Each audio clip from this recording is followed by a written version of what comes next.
الله أكبر السلام عليكم ورحمة الله السلام عليكم ورحمة الله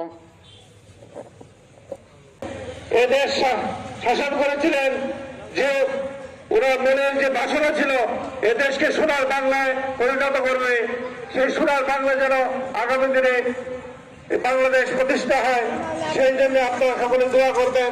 ওনার মনের আশা যেন আল্লাহ তাআলা পূরণ করেন। বাংলাদেশের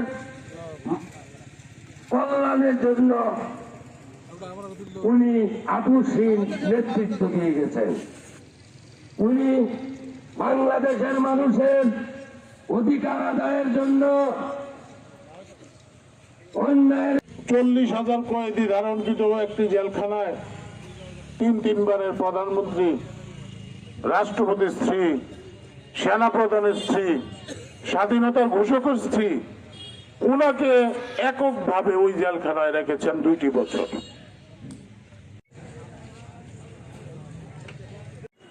তবে আমরা উনার মৃত্যুতে সবাই শোকাহত, এবং আমি আজকে এই মাইয়াতের জানাজায় উপস্থিত হয়েছেন যারা, তার আত্মার মাগ।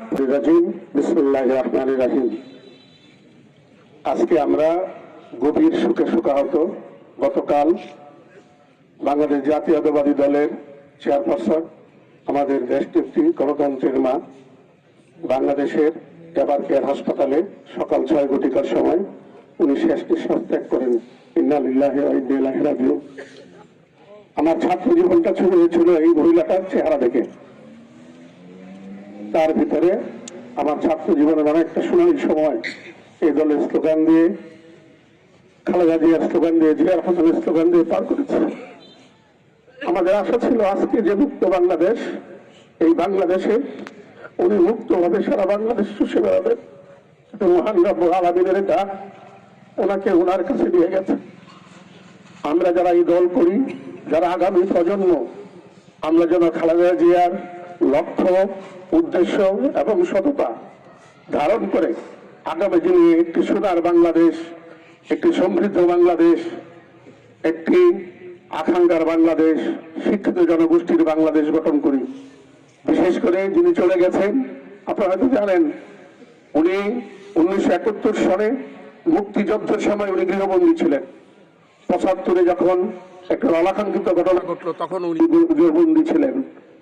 উনি 9 বছর এরশাদ আন্দোলনে উনি সরাসরি রাজপথে লড়াকু ভূমিকায় ছিলেন। সর্বশেষ প্রেসিডেন্ট হাসিনা তাকে একটি তথাকথিত মামলায় 6 বছর জেল কাটিয়েছে। আপনারা জানেন, একটা মানুষকে ভালোবাসলে, তার একজন কাজের বুয়া ছিল ফাতেমা, তার সারাটা জীবন জেল কেটেছে ওনার সাথে। আজকে হয়তো ফাতেমার কাছে স্মৃতিচারণটাই ছিল বাংলাদেশের মানুষের সবচেয়ে বড় স্মৃতিচারণ, কারণ ওনার সন্তানকে দেশে আসতে দেওয়া হয় নাই গত 17 বছর। সুতরাং এই ফাতেমাই ছিল তার সবচেয়ে নির্ভরশীল লোক। একজন কাজের বুয়া কিভাবে মহিষী নারীর সাথে ছিলেন, এটা বাংলাদেশে ইতিহাস হয়ে থাকবে।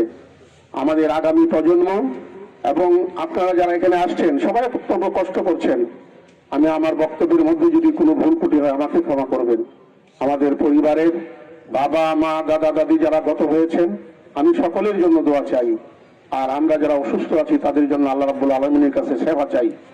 এবং আমি আজকে তারেক রহমান সহ ওনার স্ত্রী এবং তার নাতি এবং তার আরেক পুত্রবধূ সহ সকলের আল্লাহ যেন এই সুখ সইবার ক্ষমতা দেয়, এবং এই সুখকে আমরা আগামী দিনে 12ই ফেব্রুয়ারি যে নির্বাচন হবে সেই শক্তিতে রূপান্তরিত করব, এবং ধানের শীর্ষে যিনি আছেন লুৎফুল্লাহ মাজেদ বাবু সাহেবের হাতকে আমরা আরো শক্তিশালী করব। তবেই আজকে আগামী দিনে খালেদা জিয়ার গত 17 বছর যে লড়াই সংগ্রাম করেছেন তার যে প্রাপ্তি এবং চাওয়া প্রতিফলিত হবে। সকলকেই ধন্যবাদ দিয়ে আমাদের এই ডাকে আপনারা আজকে এই গায়েবানা জানাজায় অংশগ্রহণ করার জন্য সকলের প্রতি বাংলাদেশ জাতীয়তাবাদী দল ঈশ্বরগঞ্জ উপজেলা শাখা, পৌর শাখা এবং সকল অঙ্গ সংগঠনের পক্ষ থেকে চিরকৃতজ্ঞ আমরা থাকবো। খোদা হাফেজ।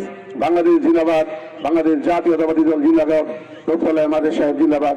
আসসালামু আলাইকুম।